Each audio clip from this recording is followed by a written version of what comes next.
Saya pernah ditanya seseorang, jenengan namanya sinten, saya Afan. Loh, dalamnya pun di Singgahan. Loh, dekat sama rumahnya Gus Aflaha. Padahal Aflaha itu juga saya sendiri. Oh, berarti orang itu cuma mengenal nama. Iya, namanya. Belum tahu jenengan. Iya, betul. Oh, biasanya kan kalau orang-orang itu biasanya kan ada yang panggil Gus Afa, ada yang panggil Gus Aflaha. Begitu pula ada yang juga kalau di media kan ada yang dulunya itu Gus Jos, ada Gus yang Jos, Gus Jos.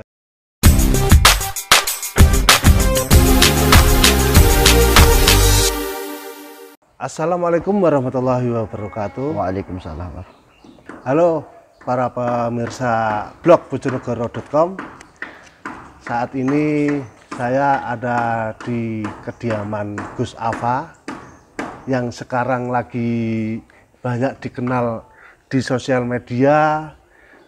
Pokoknya seluruh media itu banyak mengenal sosok Gus Afa. Ya, sosok hampir mirip genderuwo ya. Beliau. Banyak yang mengenal dari Gus Afa. Tapi untuk sahabat-sahabat blog bojonegoro.com mungkin ada yang belum mengenal seorang Gus Afa itu siapa. Jadi ini saya akan melontarkan pertanyaan ke Gus Afa. Assalamualaikum Gus. Waalaikumsalam warahmatullahi wabarakatuh. Terima kasih sudah diizinkan untuk main ke kediaman jenengan. Saya tidak pernah mengizinkan.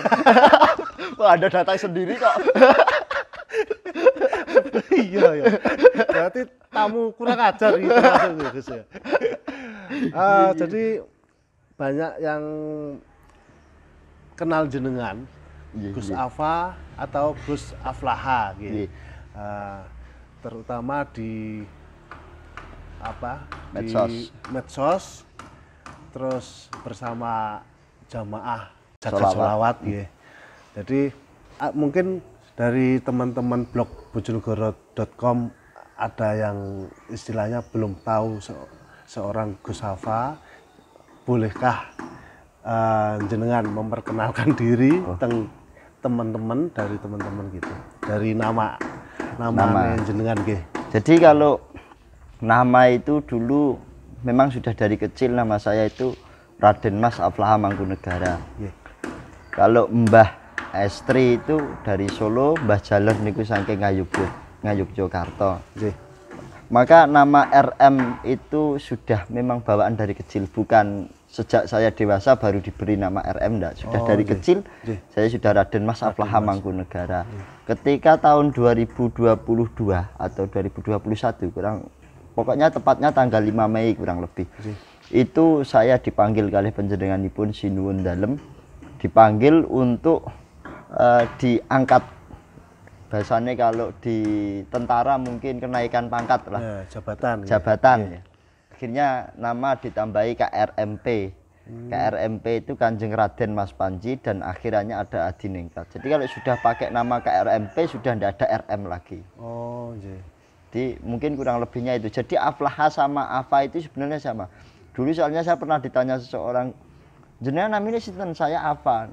Loh, dalamnya pun di Singgahan. Loh, dekat sama rumahnya Gus Aflaha. Padahal Aflaha itu juga saya sendiri. Oh, berarti orang itu cuma mengenal nama. Iya, namanya. Belum tahu jenengan. Iya, betul. Biasanya kan kalau orang-orang itu biasanya kan ada yang panggil Gus Afa, ada yang panggil Gus Aflaha. Begitu pula ada yang juga kalau di media kan ada yang dulunya itu Gus Jos, ada yang Gus Jos. Ya mungkin itu kalau dari nama itu. Dan saudara semua juga, saudara saya 6 itu juga RM, kecuali yang adik kan perempuan, ya pakai Raden Ajeng. Raden Ajeng. Terus untuk usia, kalau usia saya itu bukan tergolong lah, ya memang masih muda, 23 tahun. Mungkin kalau dari segi wajah ya mungkin orang melihat itu saya sudah umur 30-an mungkin. Mungkin kalau orang dari saya melihat jenengan usianya 40-an ya. Oh gitu ya. Mungkin mata Anda perlu diperiksa.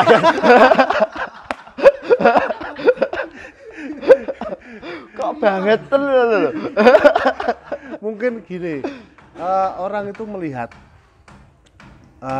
Kalau dari usia ya, Ya. kalau dari usia masih muda, tapi wibawanya jenengan itu kayak orang yang sepuh gitu. Amin, amin, amin, amin. Jadi orang anggapnya itu, wah ini jelas pon sepuh nih, padahal derek gitu. Dan sudah berkeluarga? Belum. Kalau keluarga punya, tapi kalau berkeluarga sendiri belum. Belum ada niat apa Oh, belum ada pilihan? Kalau niat itu sudah ada. Sebenarnya kok bukan ada pilihan. Sana yang memilih saya, tapi saya bingung yang memilih yang mana gitu. Di antara mereka pilihannya Iya, bingung. iya, bingung. Bisa minta bantuan ke saya? Enggak, jangan. Bahaya. Kalau sampai minta bantuan jenengan itu pasti mungkin yang ngembat yang sana. Moga kali dipenunjuk. Moga.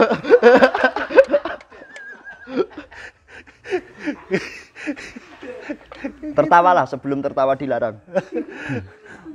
Jadi untuk biodatanya mungkin sudah jelas. Berarti kalau umur 23 kelahiran berapa? 99. Oh, 99. 99. Untuk pendidikan Saya dulu waktu TK PAUD Pula itu di Laju Kidul, lebih tepatnya di Al Hidayah, terus MI-nya juga. Terus ketika sudah keluar dari MI Al Hidayah itu, saya dulunya dipondokkan sama Abah memang kan kita itu basis dari pondok pesantren. Memang diwajibkan seorang putra kiai lebih tepatnya untuk selalu menimba ilmu dimanapun berada. Saya akhirnya dipondokkan di Mbah Kiai Minan Sedan. Nah, setelah mondok di situ saya tidak kerasan, hanya kurang lebih 2 bulan, kurang lebih ya. Mungkin lebihnya banyak, hanya 3 hari mungkin di sana. Lebihnya kan banyak. Jadi memang kalau di pondok itu kan bahasa itu memang harus ditata. Kata jenengan tadi kok sesosok itu. Memang harus ditata. Terus akhirnya saya pindah di MTS Islamiyah Mulyaagung sampai 3 tahun di sana. Saya terus sekolah di SMK. Memang dulu niatan saya itu kepengen di akademi militer, di Akmil, di tentara. Memang kepengen jadi tentara. Tapi jenjang beberapa waktu saya pindah ke SMA karena mengejar supaya saya bisa masuk ke SMA Taruna Nusantara. Itu syaratnya salah satunya ijazahnya harus SMA kan gitu. Saya di sana terus sekolah, tapi lama kelamaan saya sudah tidak ingin lagi masuk ke Akmil. Akhirnya ya sudah di situ saya di Pati sudah merintis jamaah, dan jamaah itu hanya tergolong orang nakal-nakal ya, orang tatonan, orang begal, ngampak, ngecu, masih mendem dan lain sebagainya. Akhirnya saya rangkul, saya bikin namanya dulu masih Kalimosodo, yang berasalkan dari kalimat syahadat. Terus saya buka rutinan sholawat di Rembang ya, terus dirubah namanya menjadi Jagat Sholawat. Sampai sekarang. Dan sekarang sudah viral. Amin, amin. Mugi-mugi viral sing apik-apik mawon. Terus lagi saya sekarang, dulunya setelah SMA itu saya kuliah di IAIN, dan itu pun saya tidak pernah masuk. Saya akhirnya melanjutkan di UBI, Universitas Bakti Indonesia di Banyuwangi. Oh, di Banyuwangi. Banyuwangi. Ya mungkin mohon maaf dari teman-teman blog Bojonegoro TV atau blog bojonegoro.com. Ya saya memang seperti ini, suwawa ataupun bisa dikatakan suka guyon, karena kalau orang sepuh mengatakan wong iku adek gak guyon cepet tuwek.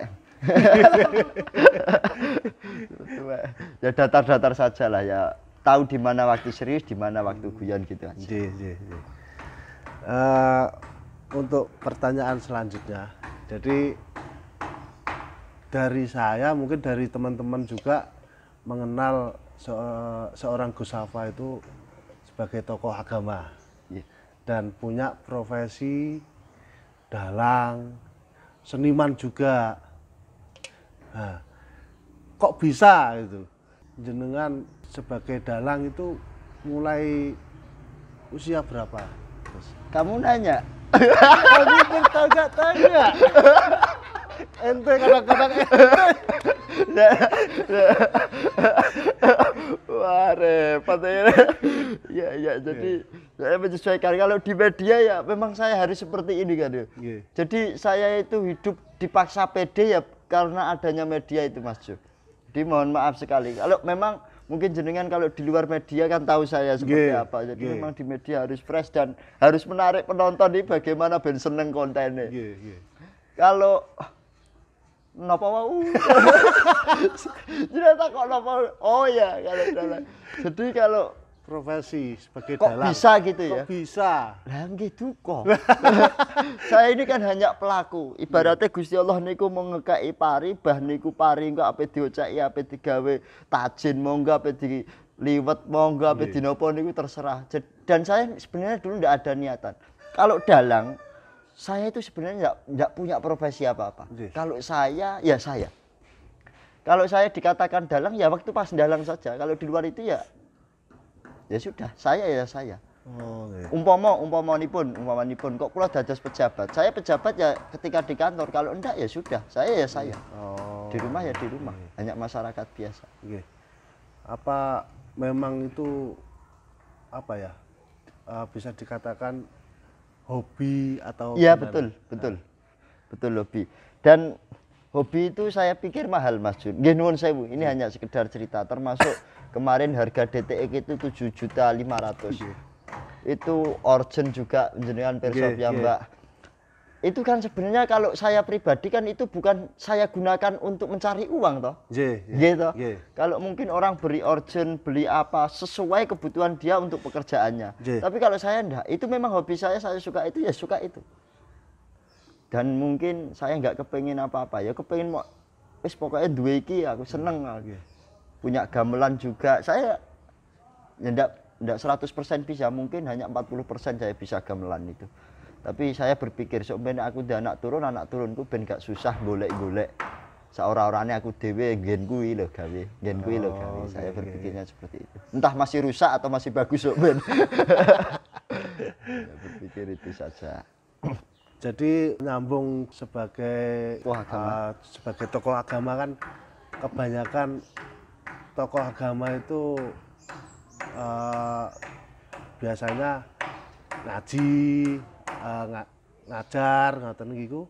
Terus ada undangan mau indah hasanah, penceramah atau dan lain-lain niki. Kelihatannya kalau di media itu jenengan kok identiknya di perwayangan terus sholawat gitu. Nah, itu gimana? Jadi saya berpikir hanya mudah saja. Kalau seseorang mubalik katakanlah yang berpidato ke sana kemari itu kalau hanya satu bahan terus pindah-pindah, apalagi kalau tempatnya sama, itu tertentu bahannya hanya itu saja, mungkin masyarakat jenuh. Tapi kalau dikemas dalam pewayangan, mungkin masyarakat tidak akan jenuh. Meskipun bahannya itu saja, nun sewu. 1 minggu saya lakon Dewa Ruci, terus saja, mungkin masyarakat tidak akan jenuh. Tapi kalau mubalik 1 minggu yang dikatakan itu terus, yang bahannya itu terus, mungkin bisa jenuh. Maka dari itu di wayang itu kan ada tontonan, tuntunan, tatanan. Tontonan bagi orang awam, tuntunan bagi orang yang ingin belajar bahwasanya dia kepingin mengetahui ilmu kehidupan. Tuntunan tidak menghilangkan pakem-pakem dari pewayangan. Jadi ya seperti sholawat lah, salah satu karomah, salah satu kehebatan dari sholawat itu. Kalau orang maido hasanah, mungkin di YouTube kulino ndelok ning YouTube bahane ya iki, ndelok langsung bahane ya iku. Tapi kalau sholawat Mas yo sholatum minallah wa alfan salam, itu terus wae bolak-balik dilakukan nyatane ya mboten jenuh. Nggih, sholawat. Sholawat iya. Termasuk kehebatannya sholawat luar biasa. Terus untuk kehebatan sholawat juga gini ya, Gus ya. Jadi untuk kadang apa itu sekarang kan anak-anak muda itu kalau zaman sekarang itu banyak bisa dikatakan pergaulan bebas ya. Jadi saya kira itu kok terus adanya sholawat sekarang anak muda itu pada berdatangan. Terus eh, di saat mereka datang ke majelis sholawat, kan namanya orang banyak Gus ya, namanya anak muda itu, ada yang pakaiannya istilahnya bisa dikatakan nggak sopan dan lain sebagainya, terus ada yang pakai tato, terus kayak sekarang ini saya datang ke kediaman jenengan cuma pakaian biasa gini lah, menurut jenengan itu gimana kalau saya penilaian biasa, gitu? Kalau saya biasa saja. Kata jenengan ini kan bukan bukan apa adanya kan, tapi ada apanya. Nah. Di dalam celahnya itu.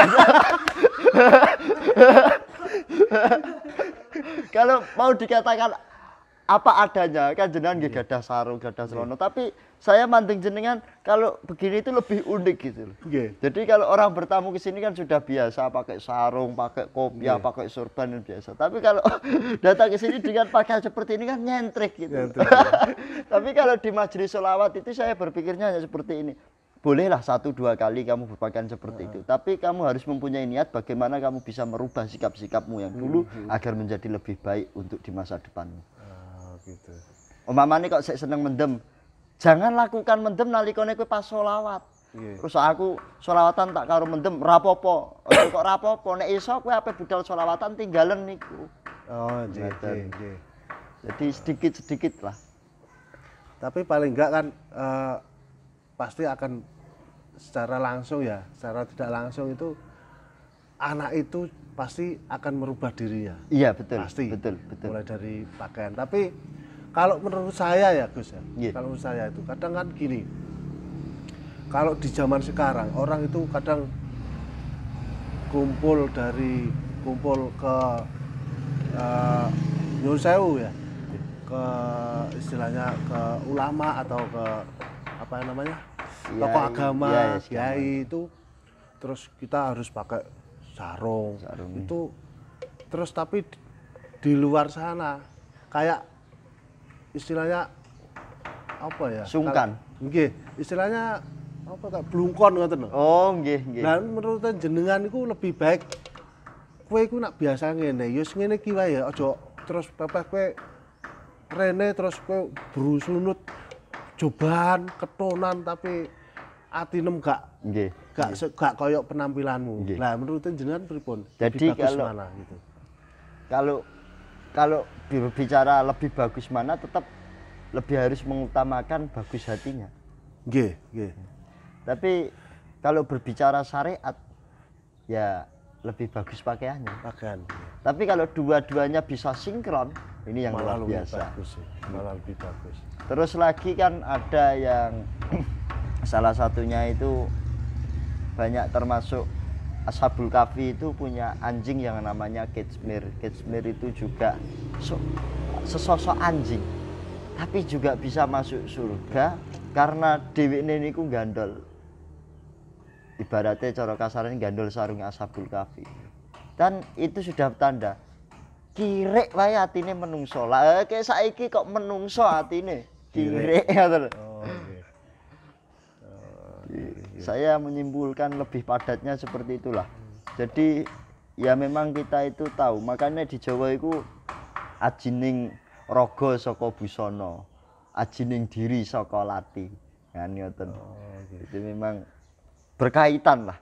Kalau ndak bisa dua-duanya, salah satunya pun asalkan itu urusannya dengan hati. Selagi hatimu bagus, oke, silahkan.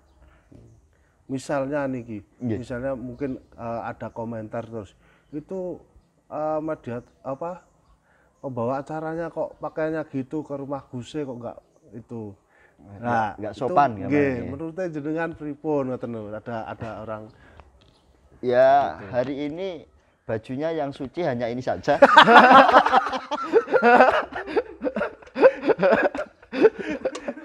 Ya ada, misalkan kan ada yang orang menyalahkan gitu. Jenengan istilahnya pernah misal ada si A gitu di sini, Mas, sampean awar Guse kok pakaiannya ngono. Lah jenengan pireng piyambak, terus jenengan saya juga ikut tidak terima ke orang tersebut. Kenapa dia pandai mengoreksi dirinya, pandai mengoreksi diri orang lain tapi tidak pandai mengoreksi diri sendiri? Oh, tentu.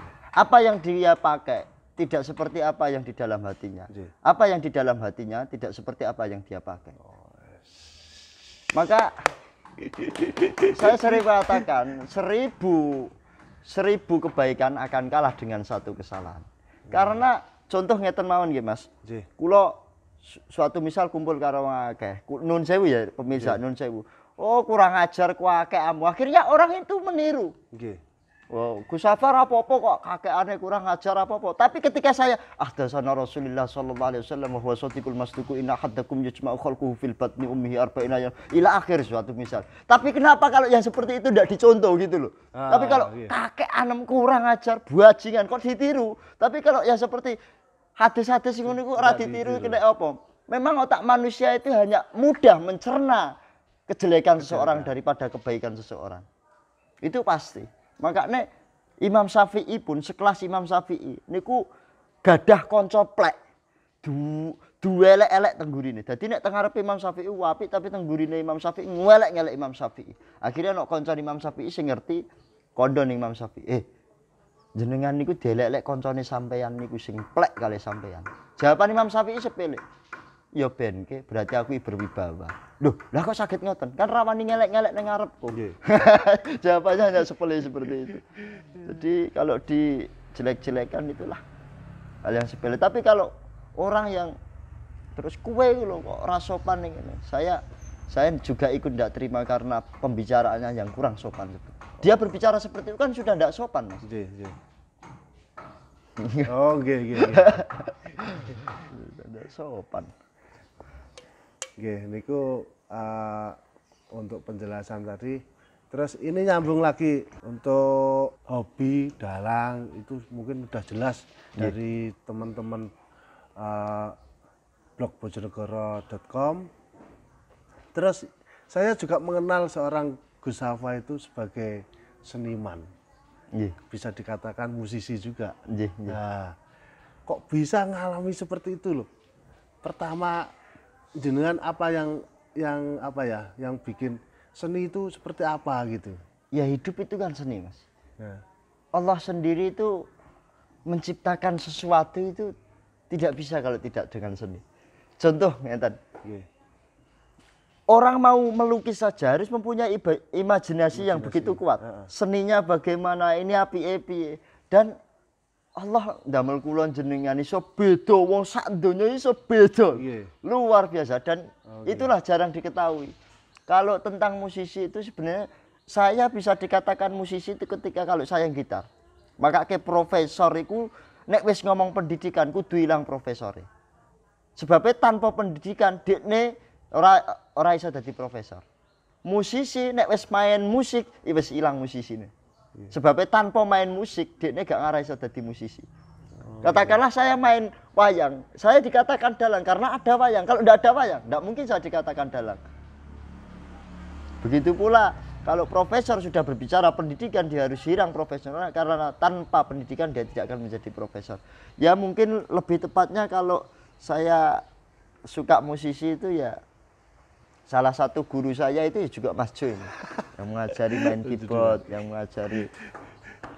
Nah itu pun dulu kalau saya itu sukanya gitar Mas Joy, suka gitar. Bahkan mengalami ngamen juga waktu zaman dulu itu. Ngamen per rumah. Ndak di apa itu Bojonegoro di terminal. Oh terminal. Itu juga saya alami karena ya masa lalu itu biarlah masa lalu. Lagu. Tapi yang kelemahan saya itu di musik itu ketika membuat lagu sendiri itu masih belum bisa. Bikin nada sendiri. Tapi kalau hanya mengarang syair, membuat syair insya Allah sedikit banyak bisa. Tapi aslinya bisa jenengan. Tapi enggak bisa. Tapi belum itu waktunya. Waktunya. Gitu. Jadi kalau menurut saya itu orang bikin musik, bikin lagu. Musrik atau musik? Bikin lagu, bikin nada kayak gitu. Mungkin butuh fokus lah, butuh pemikiran yang tenang gitu. Lah jenengan kan pikirannya kuatah. Nggih, nggih. Nggih, mikir kathah pokoke. Kados mboten kados kula. Jadi untuk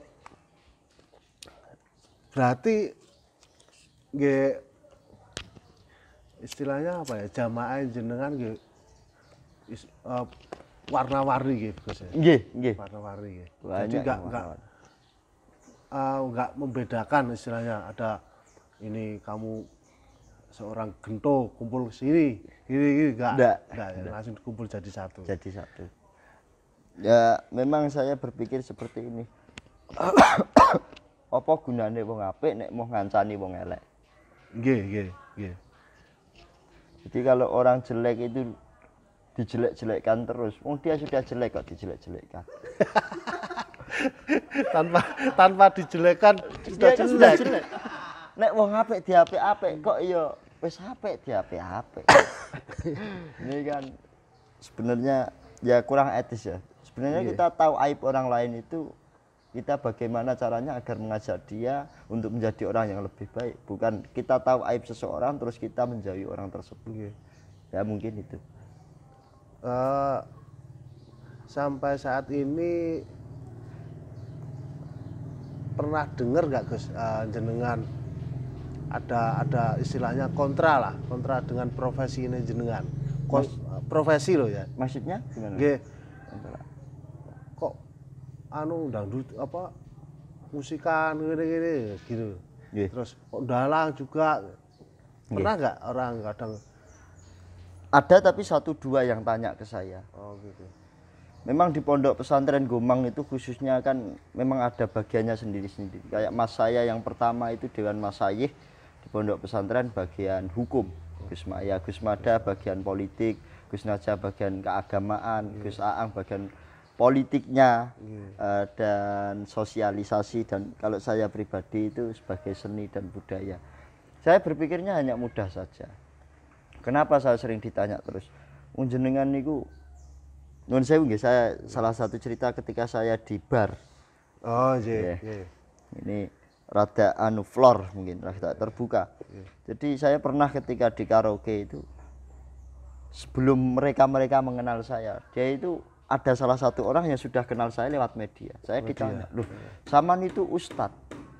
Saman itu punya pondok pesantren, ada pondok pesantrennya kok ke tempat seperti ini?" Terus tak jawab gini, kalau orang nakal boleh masuk masjid enggak? Ya boleh. Tapi kenapa kalau ustadz enggak boleh masuk ke tempat karaoke? Kalau orang nakal boleh ngomong astagfirullahaladzim enggak? Boleh.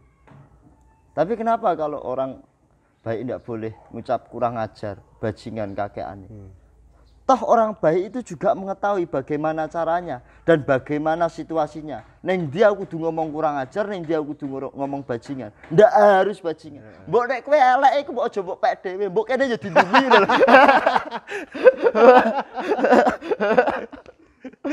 Saya pikirnya hanya gampang. Sa elek-elek lho tetep enek apike, sa api-apike tetep enek elek ya. Ora kabeh wong iki terus elek wae, ora kabeh wong terus apik wae. Wong sok ben surga ya ora mbok nggoni dhewe, surga mbok nggoni dhewe terus apa mbok gawe salto pe swidak 44 ya nganggur ya. Motifnya untuk motifnya datang ke tempat itu untuk ya salah satu merangkul para dalam LC dalam tanda petik yang janda cantik. Lho wong ndi ngerti wong ayu kok wong wayu lho, weli wis ranu lho. Padahal wayu ya jane. Gitu ngono ta. Pikiran saya itu hanya sepele, ya kepengen kula ngajak, kepengen duwe kanca nggon-nggon ngoten niku. Dan saya hanya kepengen tahu kehidupan di dalam seperti itu bagaimana. Dan ada orang itu sampai ngomong ngeten.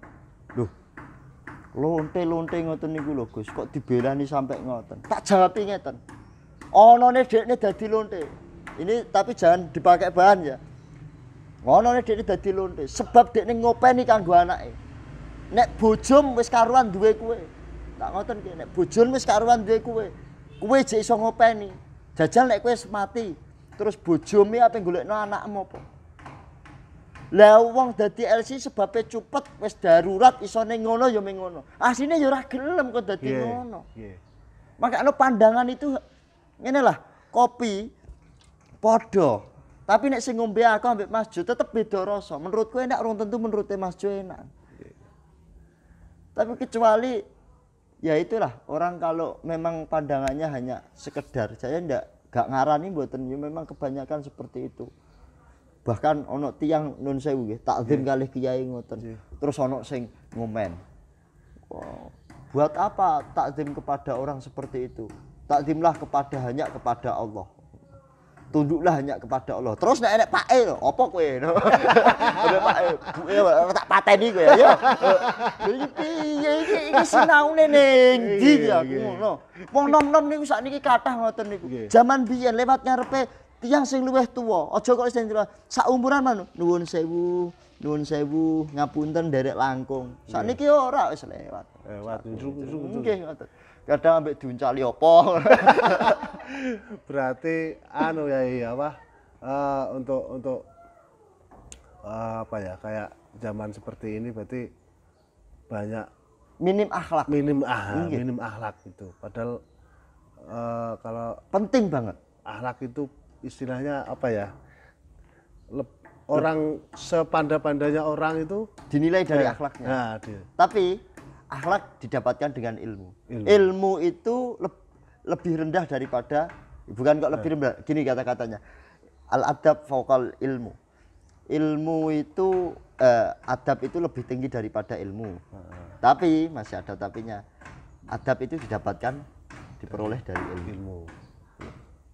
Jadi memang jangankan kok kita berakhlak nunduk-nunduk dengan tawadhu, dengan niatan yang tidak kepengin dipuji orang lain. Mudaratun nasu sedekah. Kamu lemah lembut terhadap seseorang itu termasuk sedekah. Nuwun sewu monggo itu termasuk sedekah. Wong kowe sedekah dhuwit ra tau, petuk wong kok Bejiring. apa kowe? Ah iki piye? Ya boleh saja lah asal tahu waktu aja. Itu tadi udah kita mengenal beliau seorang Gus Afa dengan biodatanya lengkap. Jadi untuk teman-teman blog bojonegoro.com yang belum mengenal lebih dalam dari Gus Afa, semua sudah diutarakan di sini. Kalau pengen datang, pengen sowan di kediamannya Gus Afa, angsal gitu. Oh monggo. Angsal. Jadi Gomang dusun apa? Gomang itu saya juga kurang paham.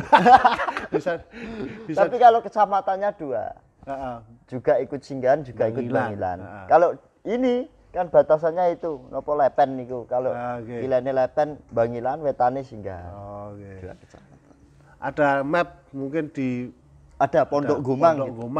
Pondok Gomang itu. Jadi udah jelas untuk teman-teman. Terima kasih sudah menyimak obrolan kita. Untuk kata-kata penutup, Gus. Yeah. Untuk mungkin dari teman-teman blog bojonegoro.com, kata-kata motivasi atau apa? Masya Allah karimun wala asara dunya alal akhirah hakimun. Orang yang bijaksana tidak akan meninggalkan akhirat demi kepentingan dunia. Al-kalamu yanfudhu malatan fudhul ibaru. Berhati-hatilah berbicara, karena lisan itu bisa menembus apa yang tidak bisa ditembus oleh jarum. Oke, terima kasih untuk teman-teman blog bojonegoro.com yang sudah menyimak obrolan kita, dan terima kasih Gus Afa sudah meluangkan waktu dan sudah ngasih inspirasi. Jadi cukup sekian dari saya dan terima kasih. Wassalamualaikum warahmatullahi wabarakatuh. Waalaikumsalam.